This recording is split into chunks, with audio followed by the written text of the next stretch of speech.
How many here in this room are new? How many are new to our block party? First time you've ever been here.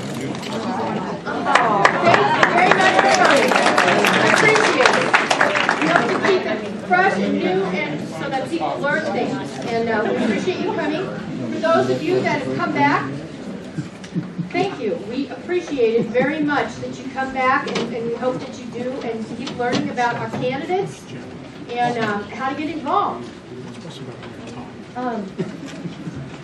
Who here, by a show of hands, knows Matt Arnold? Colorado. Matt should run for office as the anti-candidate. Our block party is hosting an April Fool's fundraiser for Matt. Should be a lot of surprises, some that Matt isn't even going to be aware of, so he's going to have to watch his back a little bit. It's going to be April Fool's Day at the Mill in Old Town Littleton. We have not suggested any amount, but we do very much hope that you bring your checkbook and take it very seriously because of the word redistricting. Do I have that right, Matt? All right. Redistricting and reapportionment votes. And reapportionment. On your action items are more details on that fundraiser. So we do hope that you all attend. And Nikki's going to talk about our action items and next month's meeting. Okay, does everybody have a copy of the action items? Make sure you take one home. There's some extra ones on the table out front. Tax Day Tea Party. Who went last year? Who's going this year? I'm going twice. So make sure you leave that, put that on your calendar. John Caldera could use help with the Defend Colorado from Obamacare websites on your action items. Next month at our block party and our sister, our block party north up in Adams County, we are going to be doing a volunteer job fair. So we are asking all the candidates and their campaigns to come and recruit, because this is what it's all about. You've got to get the right people elected, and the people in this room are the ones that are going to get that done. So we want you to put that on your calendar. I have a little flyer that you can take home with you, and I made extras so that if you have friends and neighbors, people at your church, wherever you want to recruit, get them to come out, meet the candidates, and get involved. That's how we get,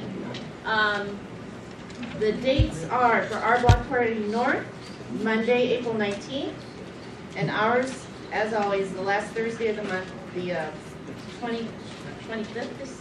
No, it's the 29th. I put the wrong date on. Last Thursday of the month.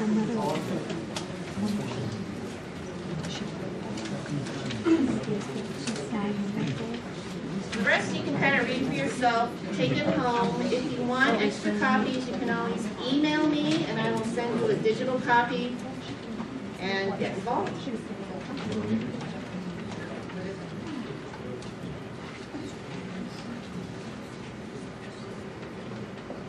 Howdy, you can pass on that the final reconciliation vote just took place and the bill passed. It looked like 220 yes votes, all Dems, with 32 Dems voting no, and of course all Republicans voting no.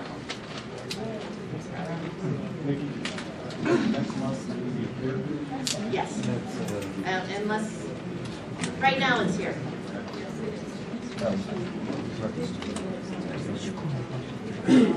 Okay, who's anxious to hear from our candidates?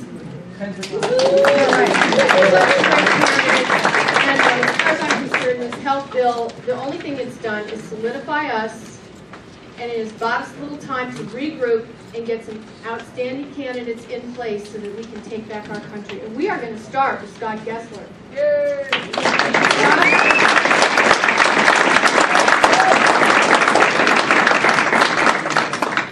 Tonight's a little bit different. Tonight, our candidates are going to talk to you and they're going to ask the questions.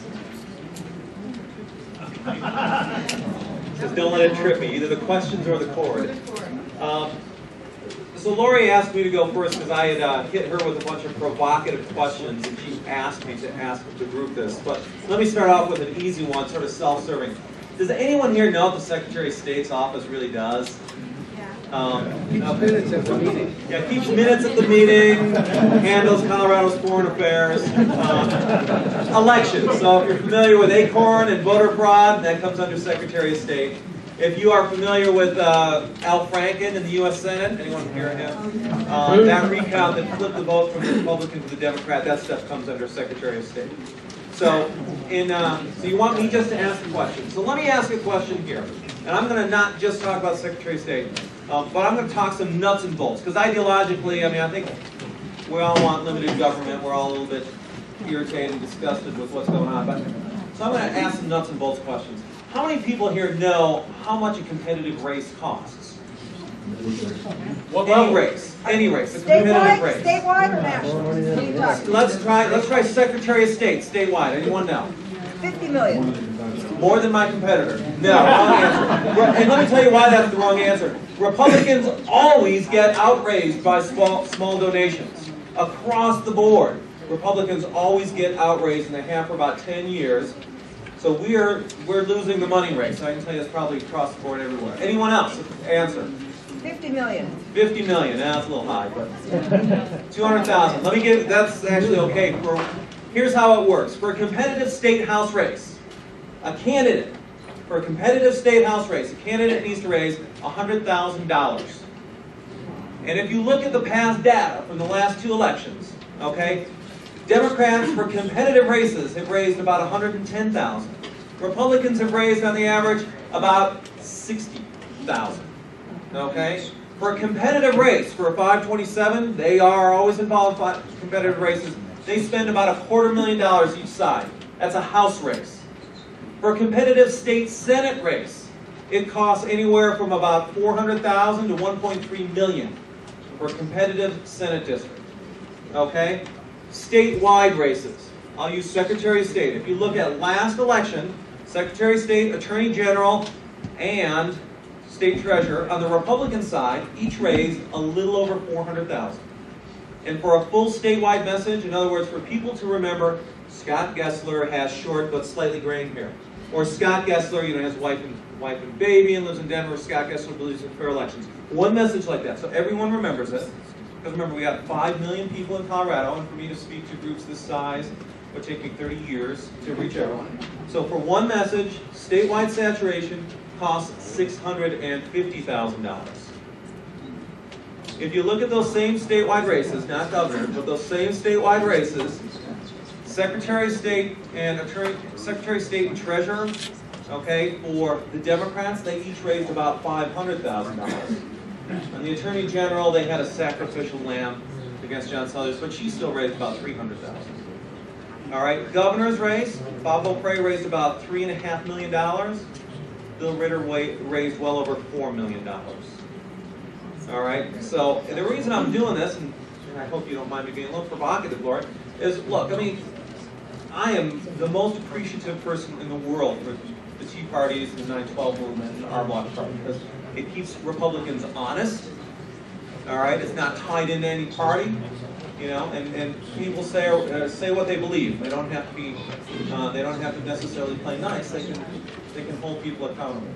But if you ask yourselves how many people are attending Tea Parties, well, we got about 2 million, 3 million voters in Colorado. We only got 1.5 million attending Tea Parties. We only have a small portion. So ultimately, part of this thing is always resources. Always resources. So, my next question. How many people here have written a check to a candidate? Man, that is great. That is great. Thank you. Thank you. And how many people are volunteering on a campaign? That's great too. And those, well, how many people are candidates and spend all their time volunteering? How many people just do this as a labor of love?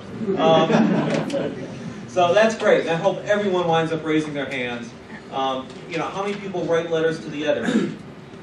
Some people, that's great. Okay? So, I would just encourage that activism and to recognize that, if I get people on the ground and